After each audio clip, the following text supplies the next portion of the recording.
with Saw because you can keep him protected with the sustain. On top of that, when he spins up, you can use your portal to get him closer to his enemies. Yeah, it's the common choice for going with a Saw is the Lyra. If it's not the Churnwalker, it used to be the Adagio. Anything that can give him that little bit of extra durability to stay in these fights is incredibly strong with the Saw pick. So I expect Lyra to be their captain on the side of Rogue, and at that point, then you just have to figure out what they want to run in the jungle. I wouldn't be surprised if they also picked up Lance here, now that we saw Cruel did come out, but it is the Lyra like we talked about.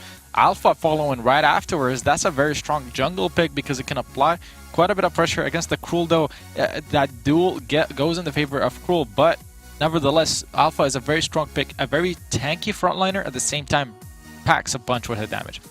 Certainly does. I'm curious to see how that matchup is going to pan out across the course of this game, and Hammers have to decide what laner they want to pick up. Honestly, very surprised to see Blackfeather making it through to the second round of bans, then getting banned out instead of being one of those first picks, but it's not going to be on the table for these guys. Curious to see where Starting wants to go with this one, if we see a treat like his classic Ringo pick or something along those lines. I would love to see a Celeste come out because it works really good against Saw. He's played it in the past incredibly well, and it synergizes well with Cruel and Arden. So in my opinion, the Celeste makes perfect sense. You can hold against the Saw, you can wave clear until you get your level 8, and once you get your level 8, all of a sudden the matchup is very heavily in your favor because you outrange the Saw incredibly. Yeah, not to mention dropping a stun underneath the Saw as soon as he starts up his spinning. You can also try and stun the Alpha once she gets low and prevent her from being able to use her ultimate. There's a lot of strengths to the Celeste pick. So my big question coming into this game then is, how do you play around this Saw? Whether it's on your team, whether it's against your team, it's a pivotal pick, right? How are these teams going to be pivoting around that specifically? I mean, for Rogue, they're going to try to push with it as much as they can. They're going to try to enable it to play and be successful. Lyra supporting him in lane, trying to get a couple of turrets, and later on, letting him spin up, then teleporting right on top of Celeste could be the strategy. Honestly, with weapon power, is going to be very difficult for Saw to play against Celeste, though. All right, we'll see how this one is going to pan out. I'm excited to get into a rematch of last week's finals. Hashtag Vainglory, let us know who you are supporting, how you think this one is going to go down. It's time to get into our second quarterfinal and pass it over to Humanist and Dowsy once again. Well, that's right. We've loaded into the Halcyon Fold, and we have an amazing series on our hands here. Rogue versus Hammers. Two teams still in contention for that world slot, Dowsy, and obviously a matchup of last week's finals. Oh, it's absolutely insane. The weekend that we have of games ahead of us here, Humanist, has just been spectacular. Not only that, the winner of this series is on opposite sides of the bracket to TSM. So if they were to meet TSM, it would be in the finals, and it could just 100% dictate the top standings as we head into our fourth week next week. It's all spicy at the moment for the side of North America. Looks like these teams may just contest this central Treant. Yeah, this is Hammy actually still spun up from his original spin up as he just slowly made his way through the jungle. The Saw usually pretty good at securing this Elder Treant here. Starting's going to look to try and throw that Helio down and grab it. With the Supernova, almost grabs it. It does go over to Sib, so a nice little contest there, but Rogue will come out on top. Yeah, Rogue were trying to wait for that Heliogenesis to expire before they went for the execute on the Treant, but it just wasn't timed well enough. But unfortunately for Starting Alova, neither was his Supernova. Does manage to find a stun onto Hammy, and it's quite exciting to see a bit of Celeste come out on 2.9. Kind of fell out of the meta. Do actually see Status chasing, or Status, my bad, chasing Sibs into his jungle. He was there. Sibs pops the healing flask, and he's going to be okay now. They realize that Status is deep in their jungle now. Status can secure this healing camp on the back. It's going to be wonderful for him. He's going to get a Vanguard right back onto Sibs. As long as Sibs goes into Infinite Reboot under the turret, he should be fine. He'll jump right back, slap Chicken, but he doesn't really have any damage. It's not a threat here. Starting Alova still up in the lane. Actually, nice suppressing fire from range there. Hammy doing a good job. Hammy spun up. Sibs drops an Infinite Reboot, and Chicken really just playing with fire here. Chicken, he'll be able to get out as well. Yeah, it's all happening, but it might continue happening if Starting Alova's not too careful. Datus has taken the backs away from...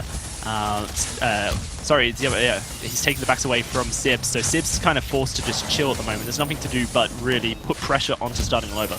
Status moves around from the backside. He'll get the dead man's rush. Hammy had a nice reposition right off the bat. Chicken's right in there with Status. Status Spectral Smite activation drops Hammy low, but he'll stay alive. He turns it around, just hits him with that damage, and a first blood going to Rogue. Rapid and a double kill coming through. Who is this guy? Sibs? Must be a starter, right? He's a wizard, man, and right now he is just dominating that early game despite having his back stolen away. It was disrespect from Hammers to think that the alpha was essentially a null factor. You know, it was something you had to be very concerned about, especially for starting all over on this Celeste. It was the reason he wasn't positioned far up in that fight, and the reason that Status wasn't really able to do much either. Cruel early game, has a lot of damage potential, especially when his teammates get involved. Against 3 members and a Lyra, it makes things so easy. And Lyra fairly decent into Cruel for the reason that she can drop her sigil onto the affected member and heal them up whilst they're taking damage, and also give the movement speed as well to escape the Spectral Smite. Good start for Rogue here, essential start as well. Hammers, they're in contention for Worlds, Humanist, but if they lose this series, they're no longer. So you have to imagine the pressure is really on the Hammers squad. Oh, definitely. They're feeling it right now. Status, he's up in that right mustache brush. You can see the turret starting to drop rather low. Hammy will have to drop those spin-up stacks. Status moving forward, though. He's just looking to get a little bit of that harass damage. I really like the suppressing fires out of Hammy. He seems to know just how far to push it to turn around, use that suppressing fire, allowing Sibs to get into a target very easily. That slow is incredibly effective. Not only that, but the reason starting all over has picked Celeste into Saw is because the range of the Helogenesis actually makes the Celeste a very decent threat into Saw. So Hammy being able to land these suppressing fires and not actually take too much damage from starting all over is fairly impressive from him. If he's able to continue to do so, then starting all over may have trouble making this Celeste effective. Imagine when he gets the clockwork online, it's going to be a different story, however. It feels like Status is spending a lot of time up in the lane. I think that definitely makes sense. He's just trying to keep the Saw from pushing Turret, exactly what Saw wants to do. Turret's still close to going down. Status finally ticks over to level 6. We're about 5 minutes into this one, but that's a really big tool for the Hammers here, right, Dowsey? Yeah, no, it certainly is, and it's something that they're going to have to rely on is the Cruel ultimate to knock down Hammy, the core collapse to then keep him stunned up, and when the gauntlet comes on for Chicken, it's just the icing on the cake.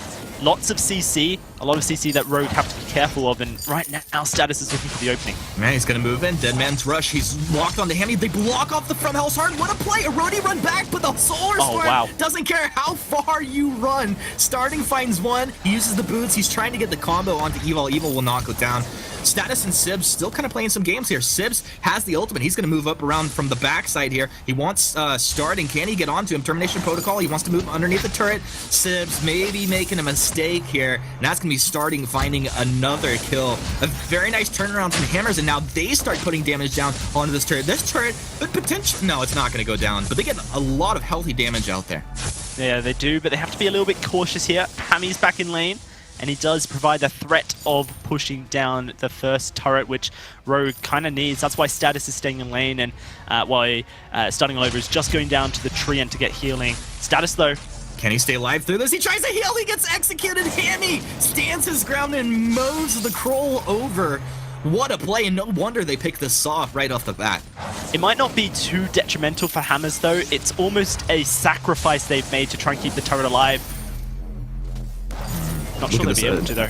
You know what? Oh, another thing, I really like that Hammy went for the reflex block before he even completed his first offensive tier 3 item. So really nice plays, and he's been able to dodge out. He dodged out the From Hell's Heart. There was a core collapse blocked off right there. Really nice plays and forward thinking. Certainly, at the moment, Hammy should be able to push down this turret. Sibs is their threat. Oh, wow. Solar Storm drops him low. Hammy repositions with the roadie run, trying to back up here. Status not going to move in for the execute. In fact, very good chance he goes down. Sibs waiting for... No. I thought Sibs might go for it, but he's not going to pull the trigger.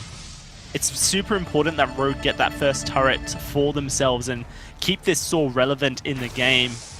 Starting all over is currently building to what I assume will be a Dragon's Eye second item, the Eve of Harvest. Fairly typical for Celeste in the lane, so she can stay there, especially against a Saw. She doesn't really want to go... She wants to have as much energy as possible so she can stop the turrets being pushed down, but already that has failed for Hammers. So now a Dragon's Eye will allow him to ramp up over time, and you can see it coming through. Third item for starting all over, and realistically should be a Clockwork.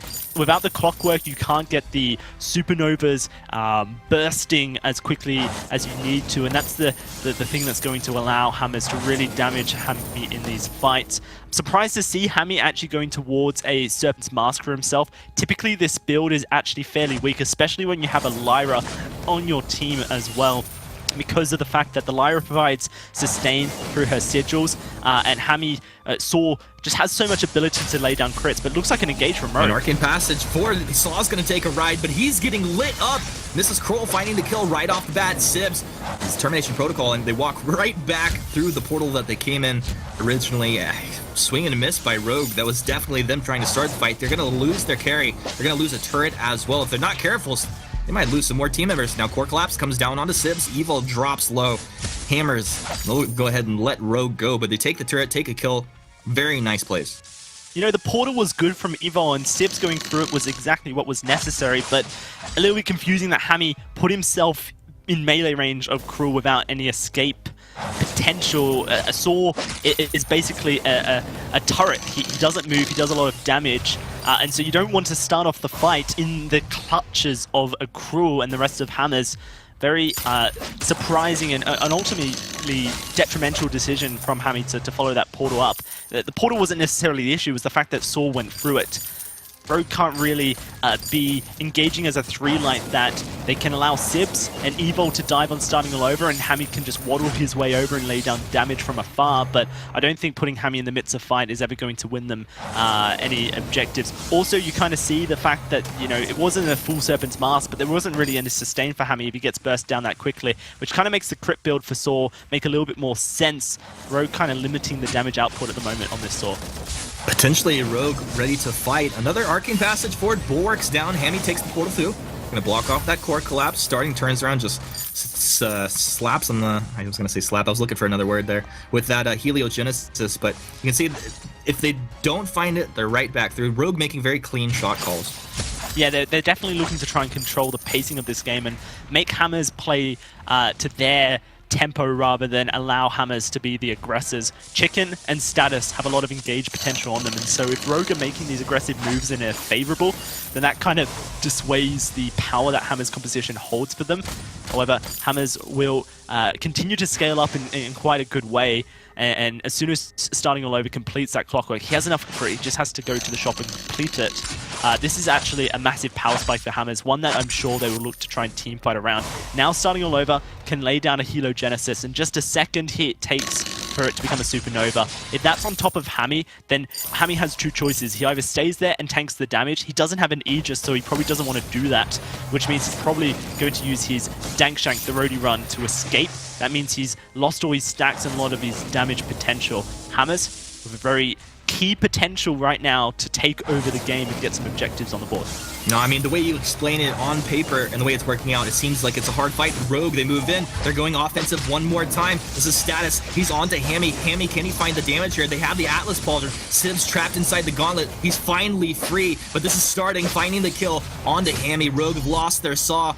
Now, Sibs, I thought Sibs might exit, but he's going to move in. He looks like he can get starting all over, potentially. Core Collapse will come through. They've traded 1 for 1, and now Sibs ready to get out of here. Full weakness stacks on him.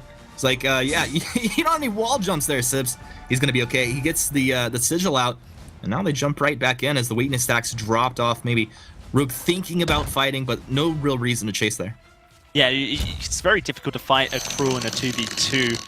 The only way you kind of win that fight is if you manage to kill the captain in that scenario, and Chicken was fairly healthy, so wasn't going to be a reality for Rogue. A 1-for-1, Hammy once more put himself in the middle of the fight, and that Serpent's Mask makes sense if he's going to be face tanking damage, but so far the damage output of the Saw is probably not really making the Saw a worthwhile pick here, because he doesn't really want to be diving onto the Celeste with the rest of the team. Makes things very difficult for him. Hammers, they're kind of weathering the storm. Chicken just sitting 300 gold away from having an Echo. That Echo will be enough peeling potential for starting all over to escape the Alpha. You saw in the last gauntlet Starting all over tried to position in a way that the Alpha would continuously hit the Gauntlet Wall if he wanted to continue chasing. With a second Gauntlet Wall there, I think Starting all over will be a lot safer. Well, it looks like Hammers definitely have control of these fights. I'm actually a little bit scared for Rogue as they get into these engagements. It feels like that's really their only option, moving forward aggressively, trying to burst somebody down with a spun-up saw. But I mean, do you see like a more ideal fight potentially they could take? I don't think there is one. This is the issue of the Celeste into the Saw. It's such a great last pick, and Starting all over has continuously claimed that he is the best Celeste in the world. So he's got the belief in himself that he can win team fights, and I think Rogue respect that. That's why they're continuously diving on to Hammers to try and remove the Celeste from the team fight.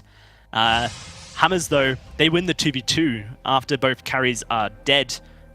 Cruel and Arden should win against an Alpha and a Lyra.